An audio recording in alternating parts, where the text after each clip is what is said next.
Welcome viewers on my YouTube channel. I am going to explain a poem 9 gold medals जो आपका poem है जिसका title है 9 gold medals. I am going to explain this poem line by line in Hindi. Basically इस pome को compose किया है David Roth ने जो कि अमेरिकन सॉन्ग राइटर और पोएट है. अगर बात करें इस पोएम की तो ये पोएम बेसिकली एक रियल इंसिडेंट पे बेस्ड है जो कि ओलंपिक गेम्स के दौरान घटित हुई थी. So now I'm going to explain this poem line by line in Hindi. Poem start होती है. The athletes had come from all over the country to run for the gold, for the silver and bronze. ये जो athletes ये दुनिया भर के देशों से आए थे इस ओलंपिक गेम में पार्टिसिपेट करने के लिए. To run for the gold, for the silver and bronze, ताकि इसमें पार्टिसिपेट करके अपने देश के लिए गोल्ड, सिल्वर एंड ब्रोंज जो मेडल्स होता है जीत सके, अपने देश का नाम रोशन कर सकें, अपना नाम हिस्ट्री में रिकॉर्ड करा सकें. Many weeks and months of training all building up to these games. महीनों और सप्ताह की कड़ी ट्रेनिंग के बाद ये जो एथलीट्स से अपने आप को इस काबिल बनाए थे ताकि इस गेम में वो पार्टिसिपेट कर सकें. इस गेम में पार्टिसिपेट करने के लिए उन्होंने महीनों और सप्ताह की कड़ी ट्रेनिंग किया था, तब जाके अपने आप को रेडी किए थे इस गेम में पार्टिसिपेट करने के लिए. Once again you have to see the athletes had come from all over the country to run for the gold, for the silver and bronze. ये जो एथलीट्स ये दुनिया भर के देशों से इस ओलंपिक गेम में पार्टिसिपेट करने के लिए आए थे ताकि पार्टिसिपेट करके अपने देश के लिए गोल्ड, सिल्वर, ब्रोंज जो मेडल्स होता है उसके लिए जीत सकें, अपना नाम रोशन कर सकें, अपना नाम इतिहास में दर्ज करा सकें. Many weeks and months of training all building up to this games. और इस गेम में पार्टिसिपेट करने के लिए ये सारे जो एथलीट्स ये कड़ी मेहनत किए थे, कड़ी ट्रेनिंग किए थे और उसके बाद अपने आप को इस काबिल बनाए ताकि इस गेम में आसानी से अपने आप को पार्टिसिपेट कर सकें. All the round of the field the spectators were gathered. पूरे फील्ड में जहाँ ओलंपिक गेम हो रहा था पूरे फील्ड में चारों तरफ से जो दर्शक थे भरे पड़े थे, खचाखच भरे हुए थे. Cheering on all young women and man. और ये यहाँ पे क्या करते हैं, जितने यंग मैन वोमेन जो पार्टिसिपेट करते हैं उनके लिए चीयर करें, उनके लिए उत्साहवर्धक करें, उनके लिए एक तरह से उनकी एनर्जी को मोटिवेट कर रहे थे, उनको मोटिवेट कर ताकि वो अच्छी तरह से पार्टिसिपेट करते हैं. Then the final event of the day was approaching. तब उस दिन का जो फाइनल इवेंट था, जो रेस था वो करीब आ रहा था. जो मेन उस दिन का जो गेम था, जो रेस था वो करीब आता जा रहा था. The last race about to begin. जो अंतिम रेस थी अब शुरू होने वाला था. जो मेन जो स्पोर्ट्स था उस दिन का यही था और ये अब शुरू होने वाला था. इसलिए जितने स्पेक्टेटर थे वो तालियां बजा रहे थे, वाह वाह कर रहे थे. The loudspeaker called out the names of the runners, the 100 meters, the rest to be run. तो लाउड स्पीकर पे इन सारे रनर्स का नाम लिया जा रहा था, नाम पुकारा जा रहा था. जो रनर्स इस गेम में पार्टिसिपेट करने जा रहे थे, जो रेसिंग करने जा रहे थे, इन सारे रनर्स का नाम लाउड स्पीकर पे लिया जा रहा था, उनको बुलाया जा रहा था. The 100 metres the race to be run. अब शीघ्र ही जो 100 मीटर्स का जो रेस था वो शुरू होने वाला था. And 9 young athletes stood there determined. और जो 9 यंग एथलीट्स ये पार्टिसिपेंट कौन थे, 9 यंग एथलीट्स वो अपने लाइन पे खड़े हो गए, कॉन्फिडेंस के साथ खड़े हो गए. And point for the sound of the gun. और जो गन की साउंड होती है उसके लिए वो तैयार हो गए. यानी जो रेसिंग का जो गेम होता है उसके पहले जो शुरुआत करने के लिए गन की साउंड दी जाती है, इसके लिए सारे जो एथलीट्स 9 एथलीट वो तैयार हो गए कि जैसे गन की आवाज़ आएगी वो भागना शुरू कर देंगे.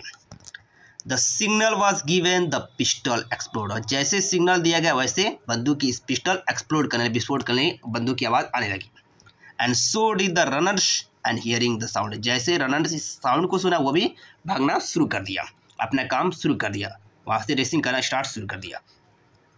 But the youngest among them stumbled and struggled. लेकिन सबसे जो यंगेस्ट, सबसे छोटा जो एथलीट्स है वो लड़खड़ा गया, वो ठोकर लग गई, उसे किसी चीज़ से ठोकर लग गई. एंड स्ट्रगल, वो लड़खड़ाने लगा. And he fell on his knees to the ground. और अपने घुटनों के पहले ये छोटा सा जो एथलीट्स है वो जमीन पे गिर गया.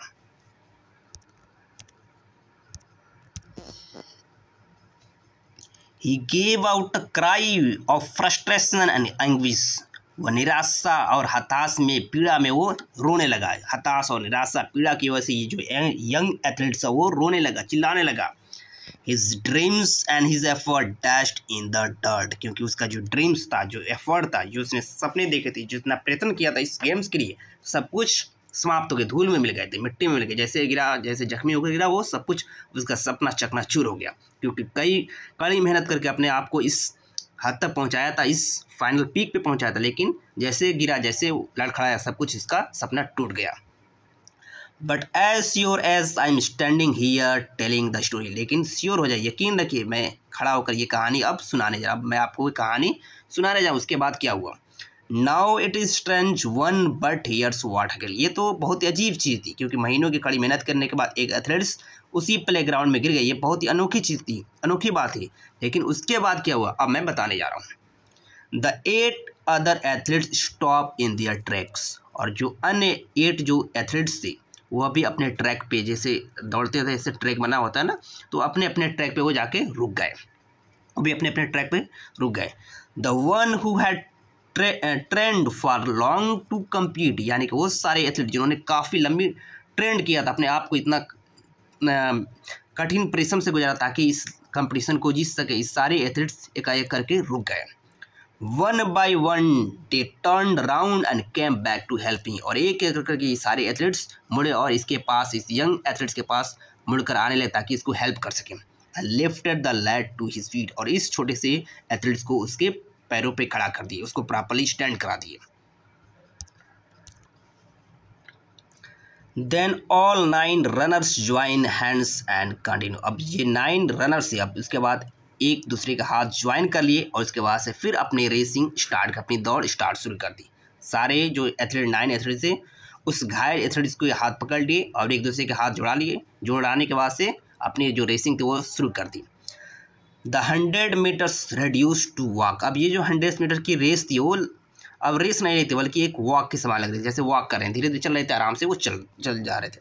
And the banners above that said special Olympic, और उनके ऊपर जो बैनर था उस पर लिखा था ये स्पेशल ओलंपिक था। बेसिकली ये ओलंपिक डिसेबल्ड फिजिकली चैलेंज लोगों का ओलंपिक था, उसमें लिखा हुआ था कि स्पेशल ओलंपिक था। और साथ साथ जब ये एक दूसरे को कोऑपरेशन करने लगे, एक दूसरे के साथ काइंडनेस दिखाने लगे, तो एक तरह से ये क्या था, बहुत ही स्पेशल टाइप का ओलंपिक हो गया था। Good might have been near the mark, ये जो टाइटल था बहुत ही करीब था, यानी कि जो जैसे वो कोऑपरेट कर रहे एक दूसरे के, जैसे हेल्प कर रहे थे, इसके हिसाब से जो बैनर था बहुत ही अच्छा था, बहुत ही उसके करीब था। और फाइनल स्टेंजा में जो पोएट का था, that's how the race ended, और इस तरह से जो रेस था वो समाप्त हो गया।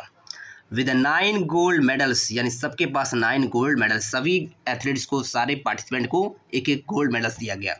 They come to the finish line, जो फिनिश लाइन थी, यानी कि जहाँ स्टार्टिंग लाइन थी उसके बाद फिनिश लाइन होती है, वहाँ पे सारे एथलीट्स पहुँच गए।